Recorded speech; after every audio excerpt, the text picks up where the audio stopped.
தமிழ்நாட்டில் கூட்டணிகள் வலுப்பெறுகிற சூழலில் தற்போது கடுமையான போட்டி நிலவி வருகிறது. ஆனால் ரெண்டு அணிகளுக்கும் இடையே கூட்டணிகள் முடிவாகவில்லை. அதிமுகவினுடைய பொதுச் செயலாளராக தன்னை அறிவித்துக் கொண்டிருக்கக்கூடிய எடப்பாடி பழனிசாமி ஏனைய ஆளுமைகளை சேர்க்க மறுக்கிறார். தான் மட்டுமே அதற்கு பொறுப்பு என்றும் பாரதிய ஜனதா உள் விவகாரங்களில் தலையிடக்கூடாது என்றும் அவர் குறிப்பிட்டிருக்கிறார். இந்த விவகாரம் பெரும் சிக்கலை ஏற்படுத்தும் நிலையில் அமித்ஷாவை அவர் சந்தித்து வந்த பிறகு பாரதிய ஜனதா இதுவரை இல்லாத அளவிற்கு 50லிருந்து 56 தொகுதிகளை கேட்பதாகவும் அவற்றில் ஒருவேளை அதிமுக வெற்றி பெற்றால் 3 அமைச்சர்களோடு ஆட்சியில் பங்கு என்றும் கடுமையான டிமாண்டை அவர் வைத்த நிலையில் எடப்பாடி பழனிசாமி அவற்றை ஏற்க மறுத்து, இது எமது தமிழ்நாட்டுடைய இயற்கை கலாச்சாரத்திற்கு, அரசியல் சட்ட வடிவு மாதிரிகளுக்கு எதிரானது, நாங்கள் ஒருபோதும் அப்படி செய்வதில்லை, இருந்த போதிலும் இந்த கருத்தை நான் எடுத்து சென்று எமது அதிமுக பிரமுகர்களோடு, மாநிலத்தின் நிர்வாகிகளோடு, மாவட்ட செயலாளர்களோடு நான் சந்திக்கின்றேன், அவற்றில் உங்களுடைய கருத்துகள் வைக்கப்படும் என எடப்பாடி பழனிசாமி டெல்லியிலிருந்து தப்பி வந்துட்டார். இதுதான் மிக முக்கியம். பாரதிய ஜனதாவுக்கு இருக்கிற சிக்கல், தாங்கள் தனித்து நின்றால் அடையாளமற்று போவோம், தமிழ்நாட்டில் தமக்கான வாக்கு வங்கிகள் வெளியாகிவிடும். ஆக மிரட்டல் உருட்டலின் மூலம் அதிமுகவை அவர்கள் சந்திக்க இழுப்பது மட்டுமல்ல, அதை துவம்சம் செய்வதற்கு எல்லா நடவடிக்கைகளும் எடுத்து வருகிறார்கள். உச்சபட்ச தேசிய சாணக்கியனான அமித்ஷா எந்த நிலையிலும் அதிமுகவை விற்றுவிடுவதற்கு அவர் தயாராகவும் இல்லை. அதிமுகவின் முதுகில் ஏறி தங்களின் அடையாளத்தை உறுதிப்படுத்துவதற்கு சனாதனம், RSS மற்றும் பாரதிய ஜனதா பிரமுகர்கள் பலவாரியாக முயன்றார்கள். இதற்கிடையிலே நமக்கு கிடைத்திருக்கிற ஒரு ஆதாரப்பூர்வமான சோர்ஸ்ல பாரதிய ஜனதா விரும்பக்கூடிய தொகுதிகள் என்ன பட்டியல் தற்போது வெளியாகி இருக்கிறது. பாரதிய ஜனதா இந்த தொகுதிகளைத்தான் கேட்கிறதா? ஏனென்று சொன்னால் நேனார் நாகேந்திரன் இந்த பட்டியலை கொண்டு கொடுத்ததாகவும் சொல்லப்படுகின்றது. அந்த விவகாரம் இப்பொழுது வெளியே வந்திருக்கிறது. தற்போது பாரதிய ஜனதா நேனார் நாகேந்திரன் மூலம் என்னென்ன தொகுதிகளில் தாங்கள் போட்டியிடும் என்பதை அவர்கள் கேள்வி கேட்டது மட்டுமல்ல, ஆதாரமாக கொடுத்திருக்கிறார்கள். அந்த தொகுதி பட்டியல் தற்போது வெளியாகி இருக்கிறது. அவற்றை நாம் இப்போது பார்ப்போம்.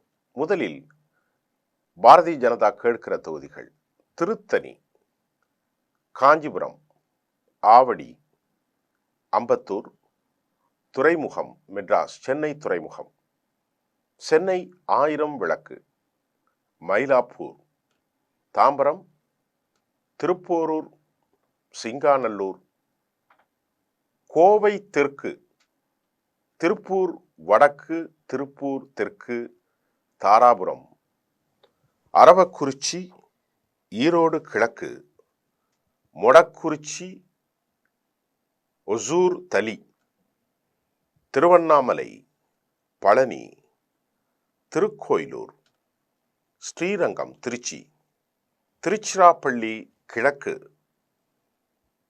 விருதுநகர், தாராபுரம், திட்டக்குடி, உத்திரமேரூர், உதகமண்டலம், விருத்தாச்சலம், சிதம்பரம், மயிலாடுதுறை, திருவிடைமருதூர், ஸ்ரீவில்லிபுத்தூர், கும்பகோணம், திருவையாறு, திருச்சுழி, திருமயம், ராமநாதபுரம், காரைக்குடி, திருச்செந்தூர், சிவகங்கை, மதுரை வடக்கு, கோவில்பட்டி, திருநெல்வேலி, மதுரை மத்தி, நாகர்கோயில், திருப்பரங்குன்றம், குளச்சல், ராஜபாளையம், விளவங்கோடு, இந்த இத்தனை தொகுதிகளை அவர்கள் கேட்டிருக்கிறார்கள்.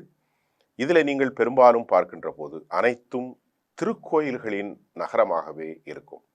அவற்றில் திருத்தணி, காஞ்சிபுரம், மயிலாப்பூர், அப்படியே நாம் பார்க்கின்ற போது திருவண்ணாமலை, பழனி, திருக்கோவிலூர், ஸ்ரீரங்கம், அதற்கு அப்புறம் சிதம்பரம், ஸ்ரீவில்லிபுத்தூர், திருவிடைமருதூர், கும்பகோணம், திருவையாறு, திருச்சுழி, திருமயம், திருச்செந்தூர், எல்லா இடங்களிலும் திருப்பரங்குன்றம், எல்லா இடங்களிலும் திருக்கோயில்கள் அதிகமாக இருப்பதை தமக்கு உரிமையாக்க வேண்டும் என பாரதிய ஜனதா இந்த தொகுதிகளை நேனார் நாகேந்திரன் மூலம் கொடுக்கப்பட்டிருப்பதாக செய்திகள் கசிந்திருக்கிறது.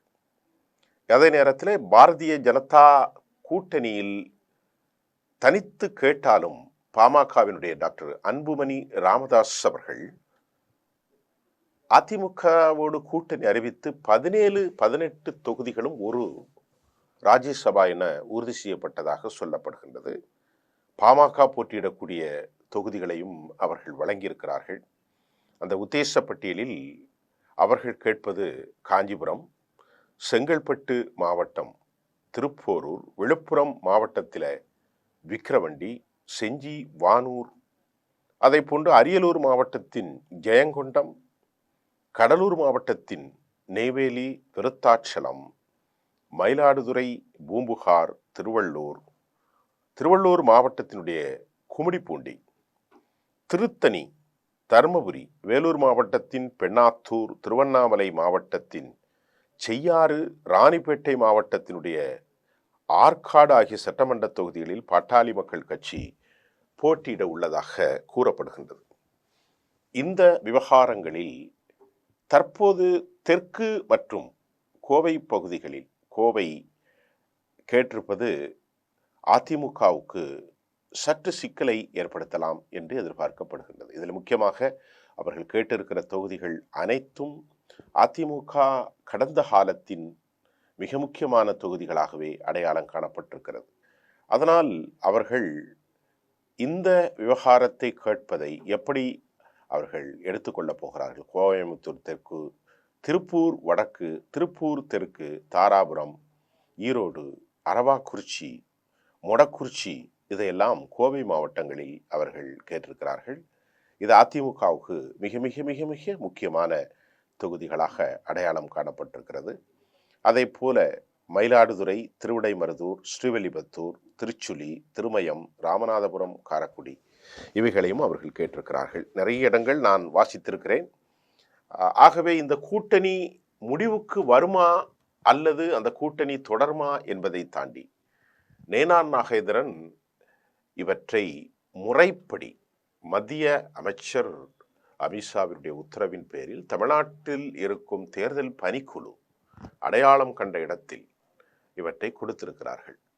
அண்ணாமலை எந்த விதமான பணியிலும் நேரடியாக ஏற்படுத்தப்படாமல் அவருடைய கிரீம்ஸ் இல்லத்தில் சந்திக்கக்கூடிய அளவிற்கு பாரதிய ஜனதாவினுடைய மாநில தலைவர் நேனார் நாகேந்திரன் ஒரு உறவோடு இவரை சந்தித்து வருகிறார் என்கின்ற தகவல்கள் தற்போது கசிந்திருக்கிறது. உண்மையில் இந்த தகவல்கள் உண்மையாக இருந்தால் அதை எந்த அளவிற்கு இரண்டு கட்சிகளும் கையாளப் போகிறார்கள் என்பதை நாம் பொறுத்திருந்து பார்ப்போம். நன்றி.